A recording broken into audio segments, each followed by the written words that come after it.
Bismillahirrahmanirrahim. Assalamualaikum warahmatullahi wabarakatuh. Segala puji bagi Allah yang telah memberikan rahmat-Nya kepada kita semua. Salawat dan salam semoga senantiasa tercurahkan kepada Nabi Muhammad Sallallahu Alaihi Wasallam, Nabi yang menjadi model kehidupan terbaik dalam segala kehidupan, termasuk pada sifat kedermawanannya yang luar biasa.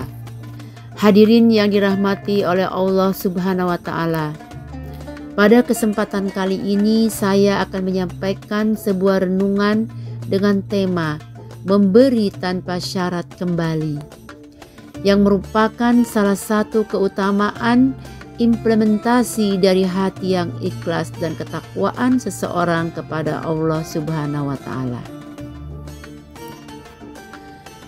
Dalam Quran surat Saba ayat 39, Allah berfirman, A'udzu billahi minasy syaithanir rajim.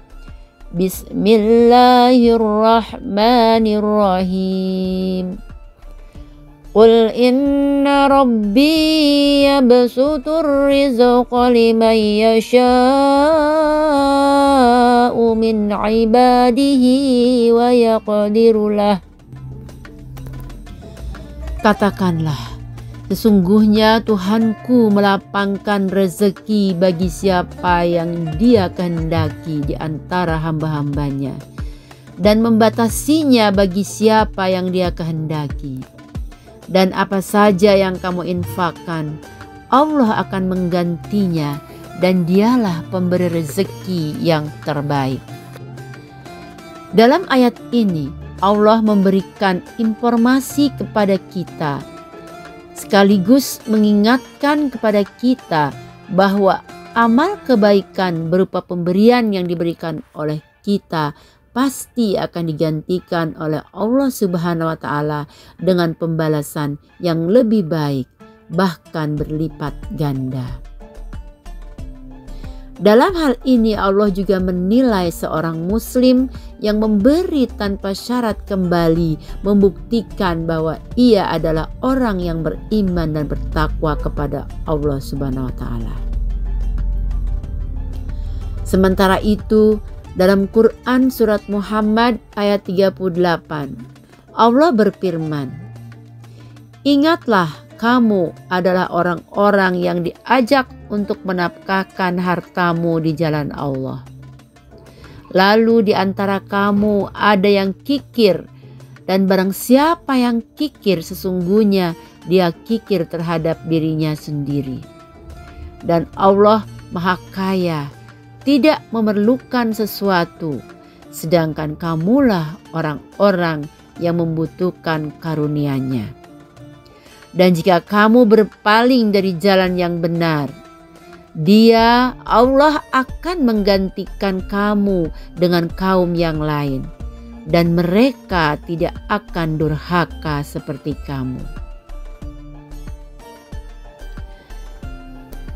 Hadirin yang dimuliakan oleh Allah, dalam ayat tersebut Allah memberikan pesan yang sangat penting bahwa infak dan sedekah di jalan Allah adalah keutamaan dari amal perbuatan kita, terutama amal perbuatan di bulan suci Ramadan ini. Allah juga mengingatkan kepada kita agar menjauhi sikap kikir, karena kekikiran menjauhkan kita dari rahmat dan keberkahan dari Allah Subhanahu wa Ta'ala. Salah satu kisah inspiratif dari Rasulullah Sallallahu Alaihi Wasallam, ketika Rasulullah memberikan segerombolan kambing kepada seorang pria Badui, yang jumlah kambingnya itu begitu banyak hingga memenuhi lembah. Pria tersebut kembali ke kaumnya dan mengabarkan kepada mereka bahwa Muhammad memberi seperti orang yang tidak takut miskin. Sehingga pria itu masuk Islam. Hal ini menandakan bahwa Rasulullah tidak pernah menghitung apa yang beliau miliki sebelum memberi. Bahkan ketika beliau sendiri dalam keadaan sulit, beliau tetap mendahulukan kepentingan orang lain. Hadirin yang dimuliakan Allah Subhanahu wa Ta'ala, saya mengutip dari buku Awareness of Ramadan karya Coach Nakoi. Dalam bukunya, Coach Nakoi mengingatkan kepada kita bahwa rahasia hidup yang membahagiakan adalah jika kita banyak memberi. Kemudian ditegaskan kembali oleh Allah Subhanahu wa Ta'ala dalam firman-Nya dalam Quran surat Ali Imran ayat 92. Kamu sekali-kali tidak sampai kepada kebaikan yang sempurna sebelum kamu menafkahkan sebagian harta yang kamu cintai.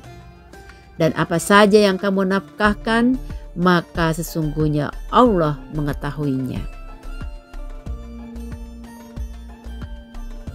Kita harus percaya bahwa jika kita memberi satu dan mengharap mendapatkan satu, maka kita akan mendapatkannya. Namun bila kita memberi satu kepada orang lain lalu kita tidak menghendaki imbalannya, maka Allah akan memberikan kepada kita 1000 kali lipat dari apa yang kita bayangkan. Hadirin yang dimuliakan oleh Allah Subhanahu wa Ta'ala, mulai hari ini marilah kita fokuskan diri kita pada apa yang bisa kita berikan, bukan pada apa yang bisa kita dapatkan. Semoga kita semua diberikan kekuatan untuk mengamalkan nilai-nilai ini dalam kehidupan sehari-hari. Demikianlah yang bisa saya sampaikan. Mohon maaf jika ada kata-kata yang tidak berkenan. Wabillahi taufiq wal hidayah. Wassalamualaikum warahmatullahi wabarakatuh.